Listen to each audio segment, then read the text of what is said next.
Welcome to Murder Mile UK True Crime. This isn't a video, it's an audio experience. The only images you'll need for this episode are these. So close your eyes, open your mind, and savour the sounds of Murder Mile. Why did a mother of four invite her violent ex-con to live in her home? Find out on Murder Mile.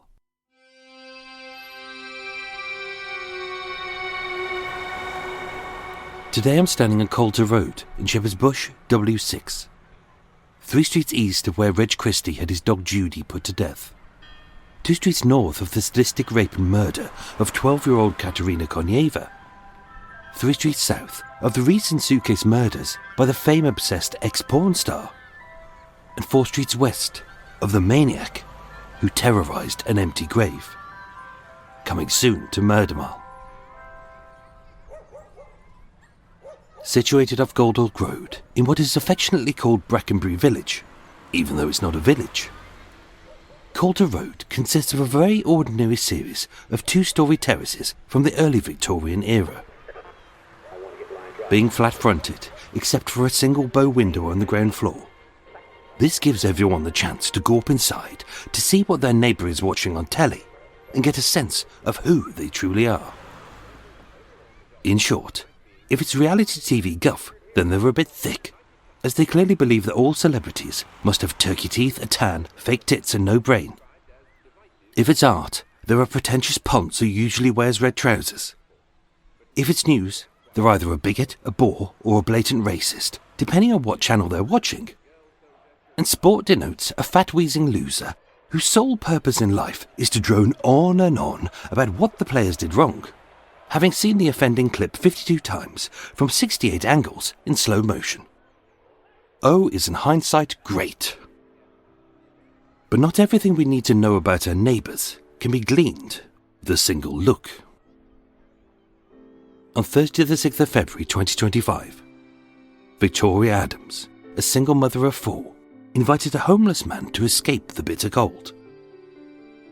Said to be a good Samaritan, she opened her heart to this fellow human who'd recently been released from prison. And by the Friday, she'd opened her doors to him. But by the Saturday, having taken advantage of her warmth and her generosity, he had brutally murdered her. But why did he sabotage this valuable act of kindness? And why did she invite him to stay? My name is Michael. I am your tour guide. And this is Murder Mile. Episode 331, The Kindness of Strangers.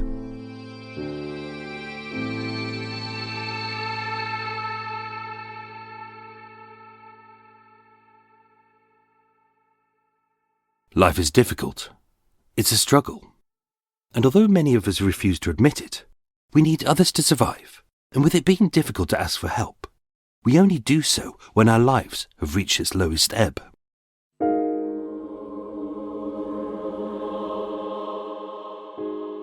The Good Samaritan was 37-year-old Victoria Adams, known to her friends and loved ones as Vicky. Little was reported about her upbringing, as with the trauma of her tragic death still fresh in the memories of those who grieved her, their grief rightly revolved about what they missed about her the most. Her Aunt Kathy tearfully told the press, Vicky tried to repay the kindness she'd been shown by others. As a good deed can only be repaid if the recipient pays it forward to someone equally as in need. But she paid for this with her life. She was a woman in her prime, with her whole life in front of her. It was a life of strife and struggle, but having been aided by others, this was possibly her chance to pay it back. Vicky was described as very trusting, generous, caring and fun-loving. A woman who wanted not the finer things in life, but what any person deserves. To be happy, to be loved, to be safe. And although in the reporting of her death, a husband or partner was never mentioned in the life of this mother of 4 young children, those details may have been kept out of the press, and for good reason. Nobody wants the tabloids trawling through the difficulties she endured. Or worse still, its readers making a slew of uneducated accusations about her circumstances, based on her name, her photo, or even less. It's little more than victim blaming or victim shaming, as if her actions were the reason for her death. What's undeniable is that Vicky was vulnerable, someone who needed support. And yet instead, for her own reasons, she became a saviour to someone who she felt was worse off than her. Her younger sister Sophie said, "I was in shock. She was murdered in her own home by a man she barely knew. A man she was only trying to help. The hardest part is knowing she left behind 4 beautiful children. It breaks my heart to know they will grow up without her. She didn't deserve this. No one does." And yet her life would be taken by one man's selfish actions.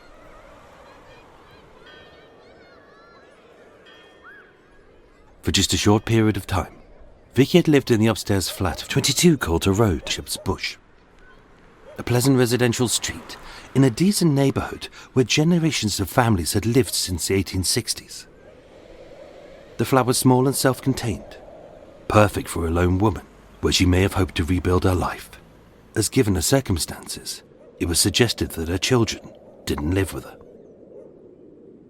But soon, someone else would.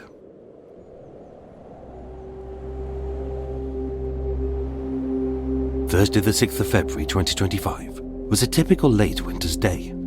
Cold, drizzly, and barely above freezing. Only Vicky knew the true reason why she went there. But that day, she headed to one of several homeless charities in the area. Maybe St Mungo's, St Paul's, Shelter, Crisis, or Glassdoor, where some of the most desperate people queued up for life's basics, like a warm meal, fresh water, clean socks, and a safe place to sleep. Being not just drunks and druggies, immigrants, or the insane, but battered wives fleeing abuse, ex-soldiers forgotten by the state, and all too often, prisoners who'd served their sentence.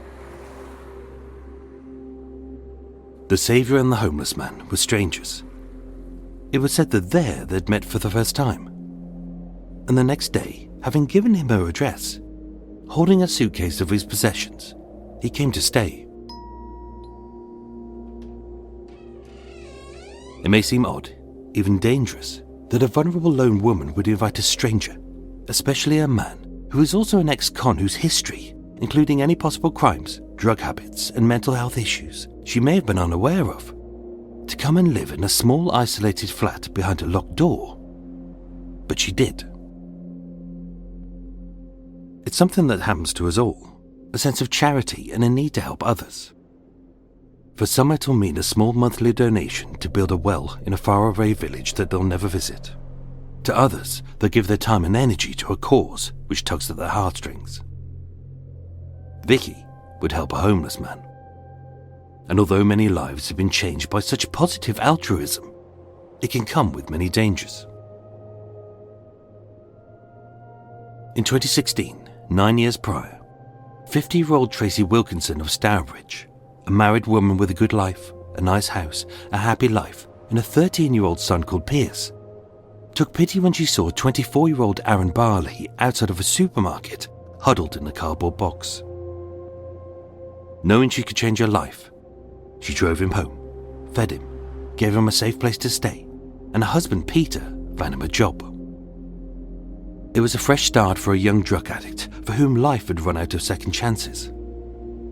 But as the judge later summed up, "You abused their extraordinary kindness and generosity. You destroyed this family." Having crept back in and lain in wait, he launched a violent sustained attack involving severe force, which Peter barely survived. But with Pierce stabbed 8 times and Tracy stabbed 17 times, both mother and son died in bloody agony. Aaron Barley was sentenced to life with a minimum of 30 years. Not all acts of kindness end in tragedy, but this did, and Vicky's would too. But why did a lone and vulnerable female invite a dangerous male stranger into her home? Was it charity? Compassion? or an ulterior motive. Every story has a hero and a villain, regardless of whether it's a film, a soap opera, or a news story. The murder of Victoria Adams was no different. As the second it hit the headlines, it became politicized. A tool to beat those who are different, as if we and our own kind are entirely blameless of any crimes. In the early stages of the investigation, very little could be reported, so all the press rehashed the same basic facts and used a similar headline along the lines of "Homeless man beat good mother to death." Rightly, they highlighted her positives, being a kind and loving mother of 4. But some also tweaked the details to suit their agenda of showing how different they were by, in some cases, calling him a tramp, and her street as Millionaire's Row, when it wasn't, as the average house price in London is £1 million. Under the headline were usually 2 photos. Vicky, whose kind face was that of an ordinary, tax-paying, law-abiding woman, who instantly every reader knew they could relate to, and next to hers, her killer. His photo, even before the facts were known and many were never reported, didn't stop a torrent of uneducated bile from spewing forth from the bored knee-jerk reactionaries on social media who claimed to be patriots, or foreign-funded news organisations with their own dog-whistle agendas. All we could tell from his grumpy, scowling face was that he was a male in his late 30s and black.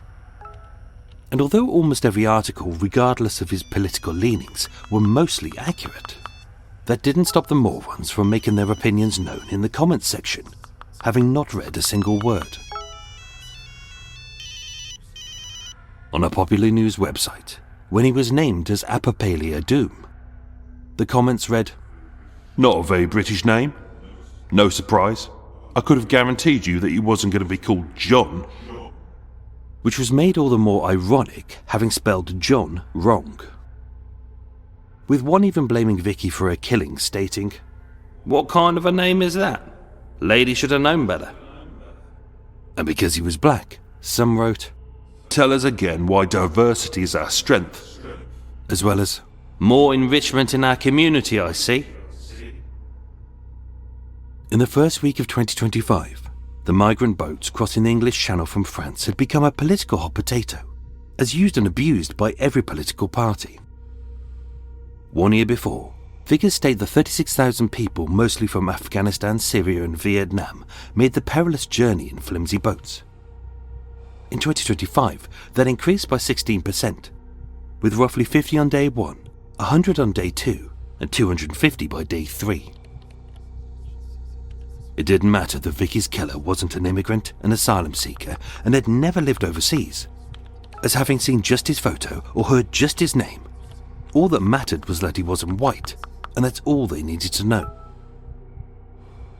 One commentator wrote, "Another guest of our government," followed by angry emojis. Another wrote, "No immigration, no crime," as if there's never been a white person in prison.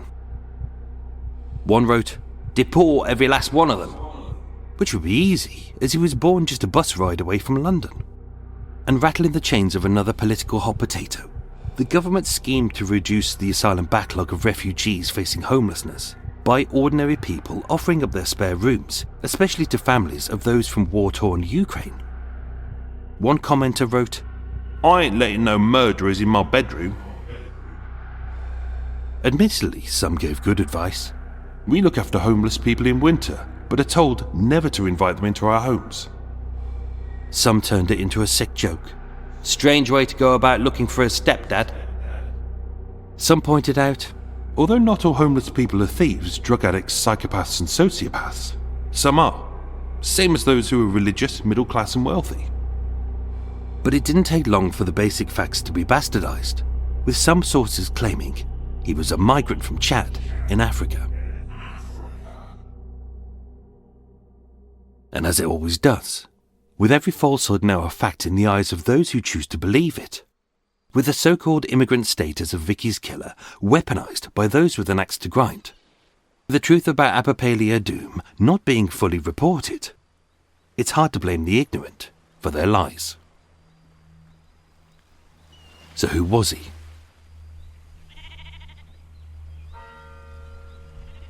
On the 12th of December 1986, 5 years after the Birmingham race riots, Wynton Apapale Adoum was born in Eastbourne, a seaside town on the English south coast, meaning he was British born and bred. As the eldest of 2 sons to a single-parent mother whose maiden name was Buford, a name which has Middle English origins, he was educated at Wey Valley School in Weymouth, another very British seaside town in the picturesque county of Dorset, known for its stunning Jurassic coastline.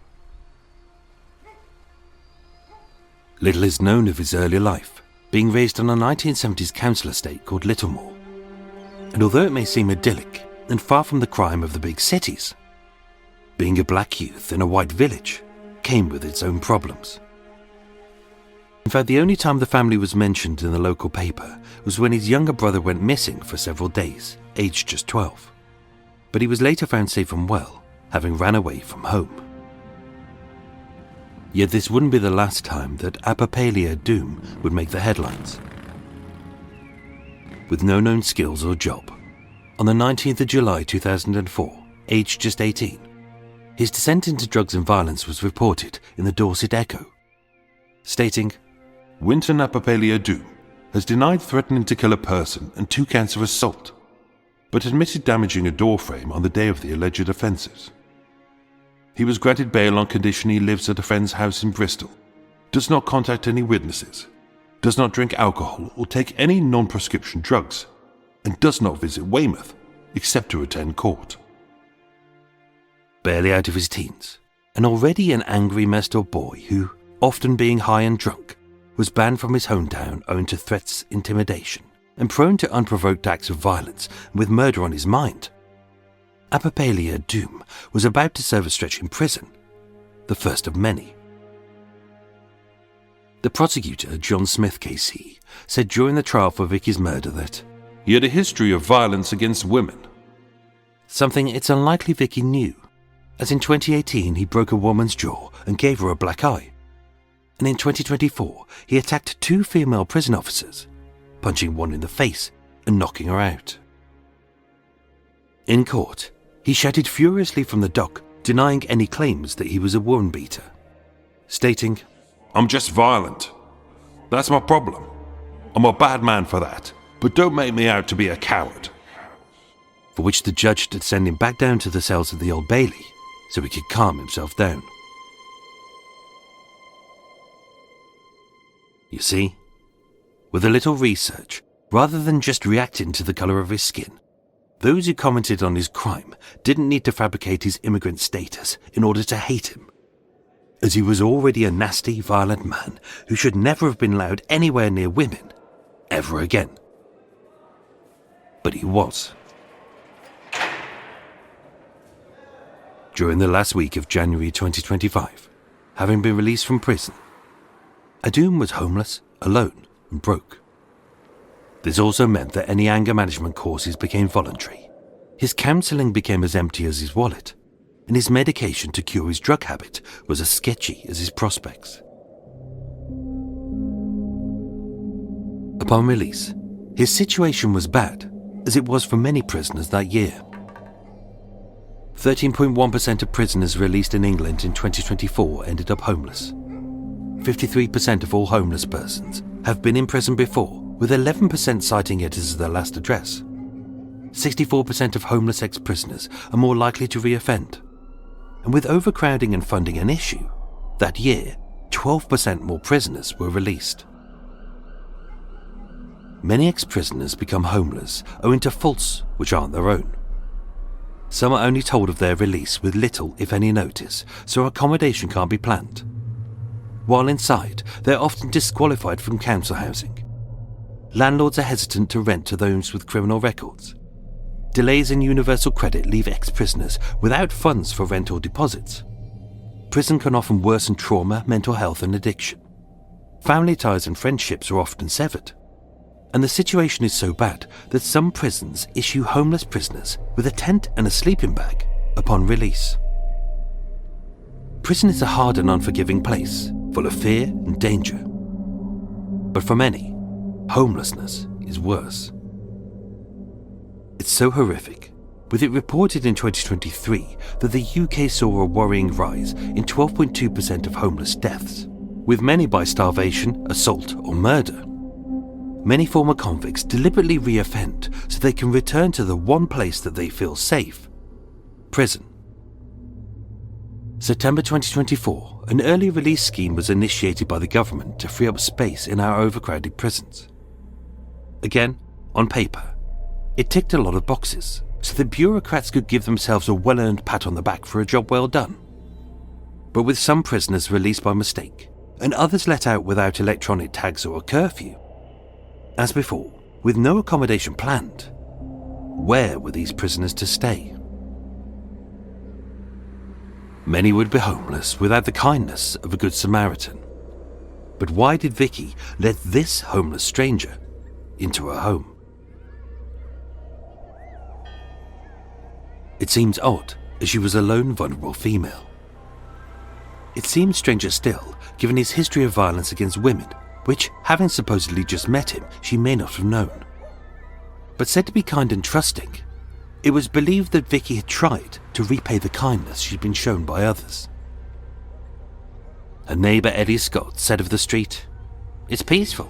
There's never any trouble." And although just days later an attempted murder occurred just a few streets away, the real reason Vicky was said to be vulnerable was because of her own drug use and having previously invited homeless people to stay. That could also be why her children weren't living there, and thankfully so, as this could have been a massacre. On Wednesday the 5th of February, 3 days before the murder, and 1 day before it is said she had met her doom at a local homeless shelter, neighbours saw 3 men shouting up at her first-floor flat. They argued, and at roughly 3 a.m, another neighbour heard the piercing screams of a woman. As a lone vulnerable female, it is unexplained why she didn't call the police, her friends or her family, as instead she went to a local homeless shelter seeking someone who looked like he could protect her. It was never said why she was at a homeless shelter. Maybe she was a good Samaritan, a volunteer, or being in dire need, she was visiting a food bank.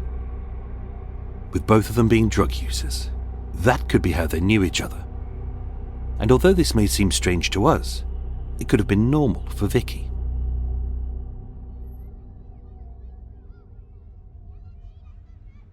On Friday the 7th of February 2025, Apapale Adoum arrived, as planned, at the communal door of 22 Coulter Road in Shepherd's Bush and rang the doorbell to the upstairs flat.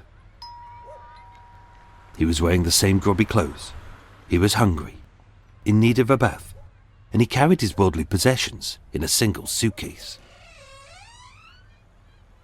Prosecutor John Price, KC, said, Miss Adams allowed him to stay at her home as he had nowhere else to live, and thought he would offer some protection from local drug dealers who were threatening her.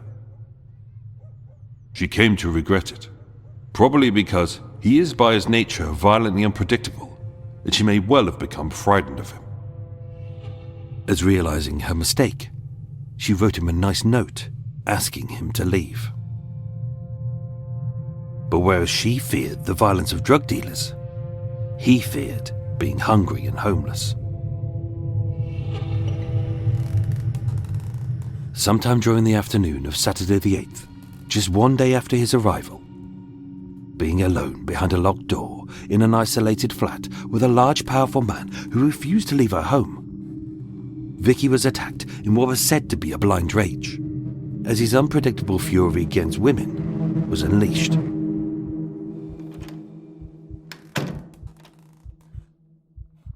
In her bedroom, the one place she should have felt safe, he entered with just one thought on his mind: her murder. Neighbours later reported hearing screams coming from the flat, but no one came to her aid.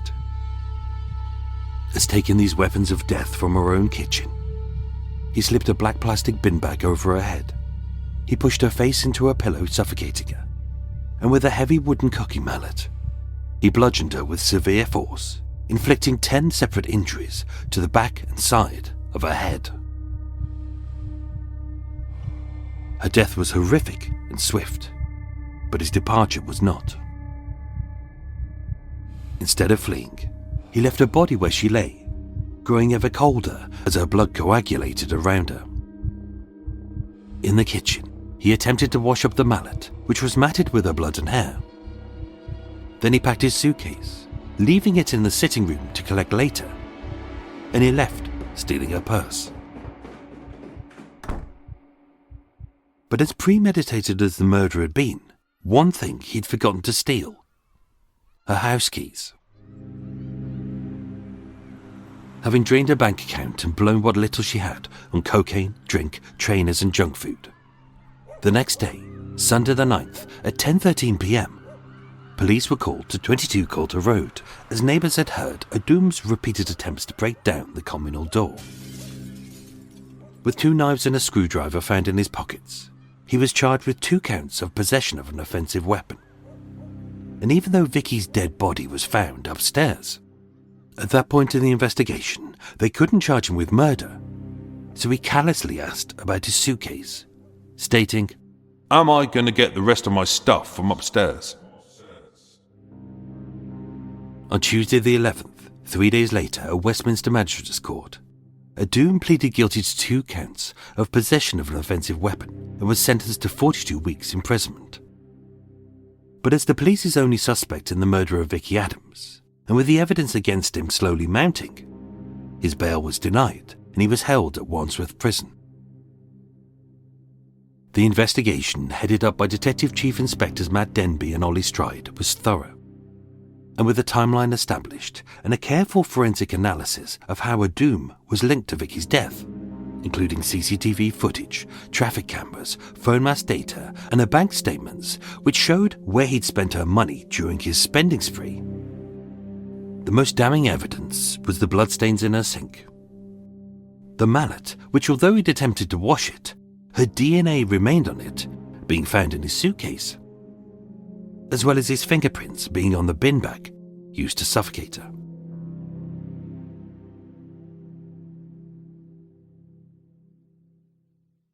On Thursday the 5th of June 2025, almost exactly 4 months after they'd met, Adoum was rearrested on suspicion of her murder, and the very next day, he was formally charged with that offence.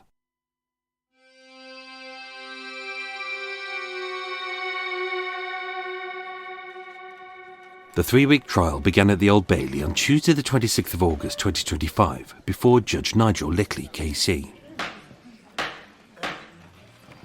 Before the court, 39-year-old Wynton Apapale Adoum of no fixed address said he prepared a statement which was said to include derogatory comments about Victoria Adams, and he wanted it read out "for the sake of appeasement for anyone who may be present." And although his various handwritten notes about what happened in the flat that night had been prepared, they were never reported. That same day, pleading guilty to her murder, with the judge delaying the sentence for 2 months to allow time for appeals on the grounds of his mental health, later found to be sane and fully aware of his actions, on Thursday the 30th of October 2025, Adoum was given a life sentence with a minimum term of 21 years. Meaning he will not be eligible for parole until 2046. In his summing up, Judge Lickley told Adoum, "Miss Adams was murdered in her own home. She'd taken you in and offered you shelter, but you betrayed her kindness and good nature in an attack which was both brutal and savage." Detective Chief Inspector Matt Denby said, "I hope that Adoum's admission of guilt and long sentence is a small reprieve for Victoria's family and friends. It is a tragedy that she was killed by Adoum after offering him a place to stay and showing him kindness during his time of need.